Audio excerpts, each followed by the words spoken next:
Imagine voar dentro de uma espaçonave em uma nuvem de asteroides e em alta velocidade. Você desvia de mais outro e depois pisa fundo no acelerador, batendo contra um asteroide em alta velocidade de propósito.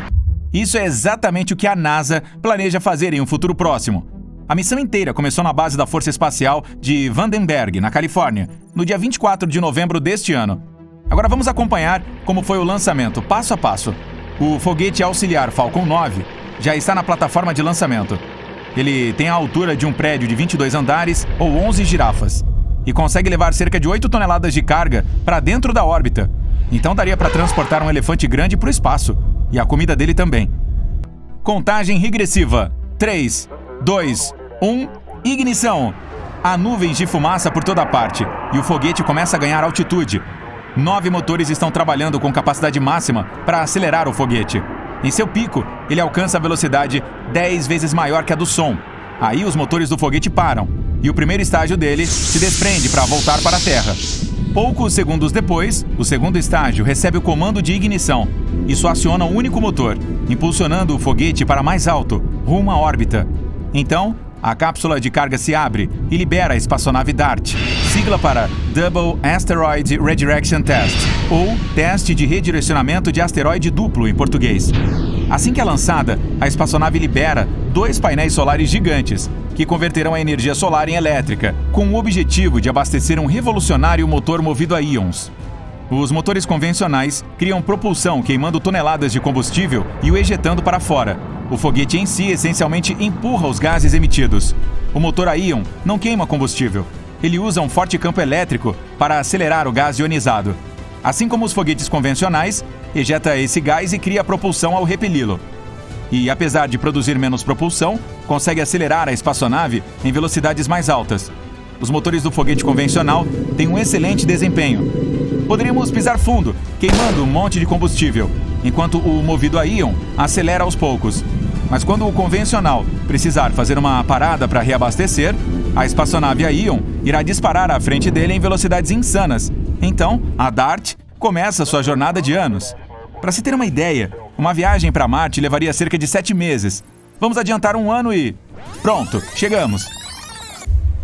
Este é o asteroide Didymos. O ponto mais longínquo de sua órbita fica a 2 unidades astronômicas da nossa estrela. Isso dá 2 distâncias entre a Terra e o Sol. Nesse ponto, o Sol começa a puxar o asteroide para trás, que aí parte para o ponto mais próximo da estrela, uma distância da Terra ao Sol. Ou seja, sua órbita fica muito próxima do nosso planeta. O Didymos fez sua maior aproximação da Terra a uma distância de cerca de 7,8 milhões de quilômetros, 20 vezes mais longe que a órbita da Lua. Ele levaria 770 dias para completar uma revolução, volta ao redor do Sol. Então não é considerado perigoso, mas no futuro se aproximará ainda mais da Terra. E as consequências dessa colisão seriam catastróficas, considerando o tamanho dele. Ele é maior que 2 edifícios Empire State e gira a uma velocidade de rotação de 2 horas e 15 minutos.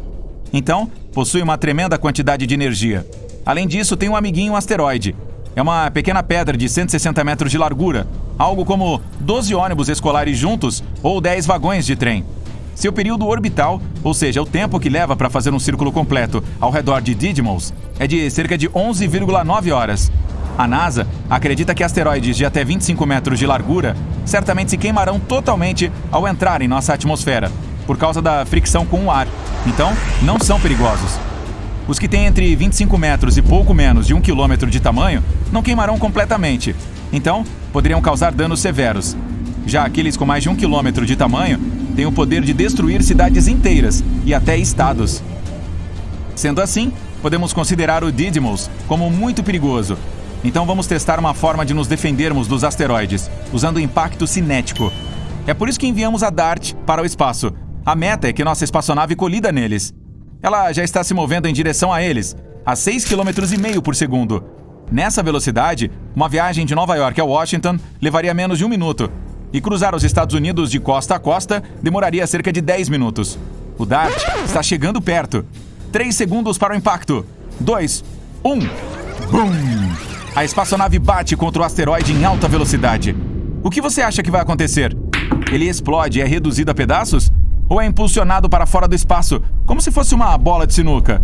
Bem, os cientistas acreditam que essa colisão vai reduzir a velocidade desse pequeno objeto espacial em uma fração de porcentagem, mas ainda será suficiente para reduzir seu período orbital em alguns minutos. Aí, nossos telescópios na Terra conseguirão estudar os efeitos da colisão com mais detalhes. E para aprendermos ainda mais, vamos enviar outra espaçonave para Didymos em outra missão. Esta é a Hera, que será lançada em 2024 e tem chegada prevista para 2027. Ela carregará um monte de equipamentos de pesquisa para avaliar os danos que a colisão com a DART causou ao objeto. Quando chegar lá, vai tirar o máximo possível de fotos do pequeno asteroide, incluindo uma nova cratera de impacto. A Hera também estará carregando 2 CubeSats, que são miniaturas de sondas espaciais, menores que uma caixa de sapatos. Ela lançará esses mini-satélites que se aproximarão ainda mais do asteroide e o estudarão por 3 a 6 meses. E no fim da missão, um deles tentará aterrissar na superfície da rocha para aprendermos ainda mais sobre sua composição e estrutura interna. É possível que a Hera também leve um mini-impactador, que terá que causar outra colisão no asteroide. Aí, os cientistas conseguirão avaliar a diferença entre choques de uma espaçonave grande e de uma pequena, e entender como podemos nos defender desses corpos espaciais no futuro. Em tese, não precisamos enviar um foguete gigante para um asteroide perigoso para destruí-lo. Um único golpe pode ser suficiente para tirá-lo de sua rota. Em escala cósmica, mudar a trajetória, mesmo que pouquinho, alteraria drasticamente o destino final de uma rocha dessas. Mas o impacto cinético não é a única forma de lidar com esses perigosos corpos celestiais. Tem também o trato de gravidade. Por essa técnica, precisamos enviar uma espaçonave ao encontro do asteroide também. Só que ela não vai colidir contra ele, e sim entrar em sua órbita. Todo o asteroide possui uma força de atração, e é isso que puxará a nave para perto dele. Porém, os motores dela o manterão na mesma altitude. Então, ele começará a ser atraído pela nave. Esse método é confiável, mas leva muito tempo, e só funcionará se detectarmos um asteroide potencialmente perigoso, muitos anos antes que ele chegue à Terra. Precisamos ter tempo suficiente para enviar uma espaçonave para a rocha e depois aplicar a técnica do trator gravitacional. A outra opção é um laser. Quando o corpo espacial for encontrado, precisamos apontar um laser poderoso em direção a ele. Isso aqueceria determinado ponto dele, fazendo o material evaporar. E é aí que a física entra em ação.